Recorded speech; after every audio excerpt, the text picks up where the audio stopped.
We anticipate another grim milestone today. The number of pandemic deaths in Canada will top 4,000 today. And there's something becoming increasingly clear in that figure. Seniors in long-term care are bearing the brunt of this crisis. More than 70% of all deaths in this country now are linked to senior care homes or residences. And that is a very sad reality. But we're also focusing on the stories of the long-term care facilities which have avoided becoming part of that reality, even in the hardest hit province of Quebec. Look at these photos from Manoir Stansted. That's in Stansted, Quebec, in the Eastern Townships, about 45 minutes south of Sherbrooke. Staff members there, in the middle of March, made an extraordinary decision and sacrifice, really, to keep their residents safe. They moved in, temporarily, for a month, into the residence to live with the seniors for whom they care. I want to tell you more about what happened. One of the staffers is with me this morning. Donna Rolfe is a care worker. She's also assistant to the director, and she's in Stansted, Quebec this morning. Donna, welcome to our program. Nice to meet you. Nice to meet you. I love this story. So the home where you work became your home, too, for a period of time. Tell me about how you decided on this and how you decided who would be moving in. Well, the director had mentioned to us, what did we think about it? And she told us take the weekend and think about it. Well, the next day, we all decided we're coming in. Why? What did you think you'd be able to do by living in?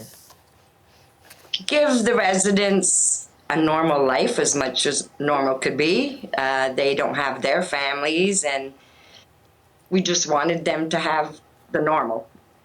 So you created kind of a little bubble for them to be safe and normal. Yes, we did. That was good for their families. What did your families think of the idea? They expected nothing different from us. They know what we did this line of work. It's because we care, and so they expected nothing different. They were behind us all the way. All right. Well, I'm going to find out about a second what happened when you went home, because we're talking with this. The whole idea sprung up, as I said, in the middle of March. So we're looking at pictures of this, and we see you all together. How did it go, the month living together? Oh, it went great. We would be able to go to bingo. We went to bingo with them. We'd get them laughing. We had our walks outside. We could be in contact because we were all clear after our 14 days that we could hug if they wanted to hug somebody, someone to talk to. It went very well. Did somebody have a chihuahua? Did I see a chihuahua in there too? Yes. One of the proposés had her little dog. We brought him in, and now he's our mascot. I guess so. That boosts the spirits. So what difference do you think this made, Donna, to the lives and the routines of your residents, and maybe even to the outcome of the facility in terms of how successful you've been with COVID-19? Well, we all learned more about each other, learned more about our residents, because we'd have a lot more one-on-one. There's no virus here in our little town right now that I know of, but we didn't want to take the chance because it is around us, very close around us, and we just wanted to protect them. And just to be clear, did you protect them? Yes, we have no virus here. Isn't that wonderful, particularly given just the extremely sad stories we're telling in so many long-term care facilities across the country. So I would imagine they would be sad to see you leave, because you did, this past weekend, go home. Now, tell me about your reunion at home. After being a month, I found it, for myself, happy to be home. But it was sad leaving, too, because we made our own little family here, too.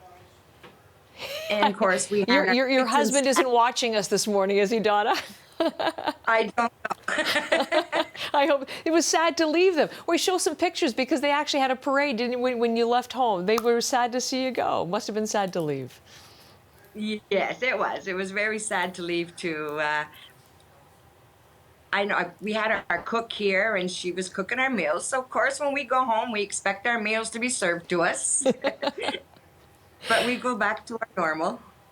Exactly. So you went home to family, and now you're back to a different work routine, staying at home but still reporting in for work. So tell me how you're going to be handling things at the Manoir now. Now, unfortunately, we have to wear these masks. We had changed our shifts to 12-hour shifts with 7 days on, 7 days off.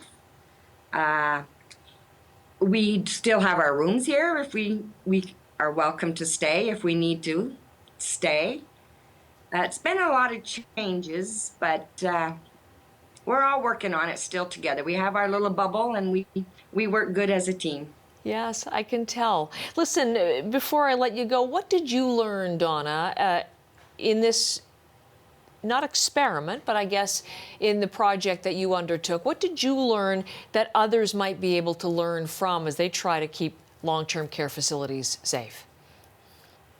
Well, I learned these people are special, and it's time for them to have their care. It's not as hard as people seem to think it is.